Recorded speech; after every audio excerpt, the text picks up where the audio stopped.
And now the latest scores and highlights from across the River Region. This is Evening Edition Sports.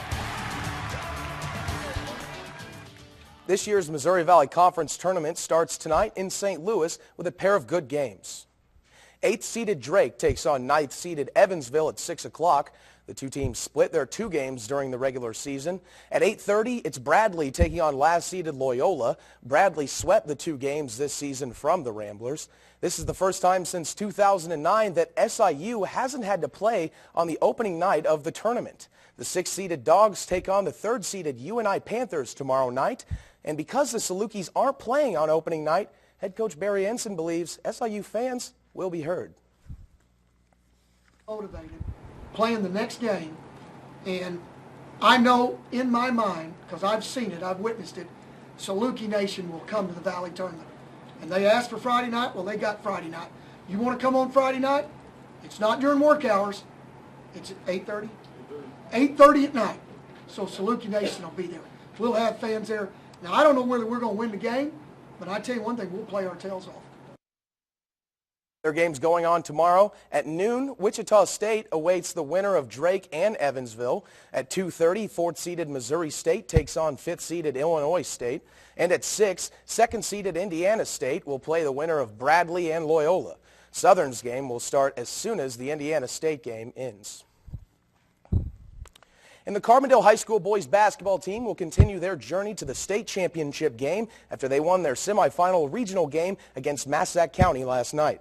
The Terriers led throughout the game and won 75-49 easily over the Patriots. Top scorer for Carbondale was Devontavius Payne, who finished with 30 points. Alan Billinger added in 17. And with the win, Terriers will play in tomorrow's championship game against the Marion Wildcats. Carbondale head coach Jim Miller said his team is geared up for the next game. Our kids stepped up, and our kids responded very well the last 3 quarters defensively as well as on the boards, and I thought, that was the key and the difference in the game.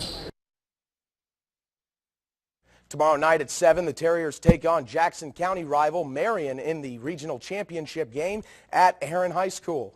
The winner advances to the sectional semifinals on Wednesday and will face the winner of the Triad Regional Championship game between Alton Marquette and Jerseyville.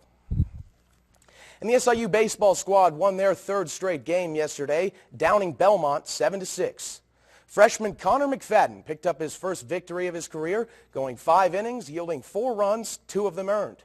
On the other side, Belmont starter James Buckaloo ran into some bad luck in the 6th. An error and a wild pitch led to a 5-run inning for the Salukis. Buckaloo gave up 7 runs, but only 1 of them earned. For the Dogs, Parker Osborne went 3 for 5 with an RBI, and the Salukis' number 8 hitter, Will Farmer, knocked in a pair of RBIs. The win improves the Salukis' record to 8-3 on the season, while winning 7 of their last 8. Tomorrow night at 6:30, SIU will be in South Alabama for a 3-game series. And now let's take a look at some Saluki sports going on this weekend. Women's basketball is in Loyola tonight at 7 o'clock. Salukis trying to win back-to-back games for the first time all season long. Tomorrow morning, men's swimming and diving starts their conference tournament in Buffalo, New York, and softball takes part in the Under Armour Classic in Clearwater, Florida. That lasts all the way until Sunday. And at night, men's basketball plays UNI in the first round of the Missouri Valley Conference tournament. Then on Saturday, the women finish the regular season on the road at Bradley. Tip-off for that one is set for 2 p.m. And here is some other news making headlines. The Chicago Bears' all-time leading return man will not be back next year as the Bears cut ties with Devin Hester. The NFL's all-time leader in both punt and kick return touchdowns spent 8 seasons with the Bears. He has expressed interest with the Tampa Bay Buccaneers.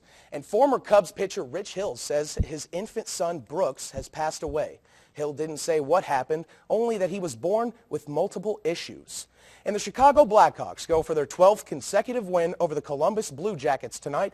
The puck drops at 7 o'clock from the United Center. And girls, that's all I have for you. All right. Thank you, Evan. Thank you. Evan.